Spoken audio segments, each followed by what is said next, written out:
এসো হে বৈশাখ এসো এসো তাপসী শাসবায়ে নুরুর সুরে দাও উড়ায়ে তাপসী শাসবায়ে। বাংলা নববর্ষ তো প্রতি বছরই আসে, আমাদের এটা আসলে বাঙালিদের জন্য বড় একটা উৎসব, এই সেলিব্রেট করতে এসেছি। পাশাপাশি এখানে যে আপনার স্টলগুলো আছে এগুলো একটু দেখতে আসলাম, ভালোই লাগলো।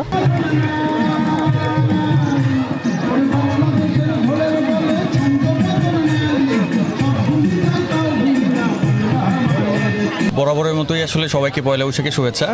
তো আমি সচরাচর কখনো বাসা থেকে বেরোই না, কারণ প্রচণ্ড গরম থাকে সকালের টাইম। বাট আমার বাসা প্রিয়াঙ্কা সিটি হওয়াতে আমি কাছাকাছি ভাবলাম রূপায়ণ সিটিতে আমি ফেসবুকের থ্রুতে জানতে পারলাম একটা মেলা হচ্ছে অনেক সুন্দর করে, তাই ভাবলাম ওকে আসি ওয়াইফের সাথে।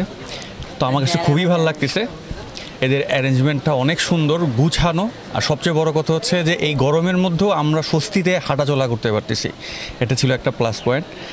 আর উত্তরাবাসী যে পরিমাণ থাকার কথা ছিল এই মেলাতে আমি ওই রকম দেখতেছি না, তো এখানে একটু হতাশ আমি। বাকি সব কিছু মিলিয়ে আমার কাছে খুবই ভালো লাগতেছে, গুছানো।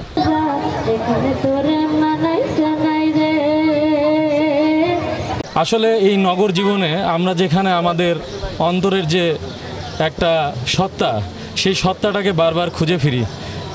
নগরের এই যান্ত্রিক জীবনে সম্প্রীতির এক অনন্য উদাহরণ নিয়ে দাঁড়িয়ে আছে রূপায়ণ সিটি উত্তরা।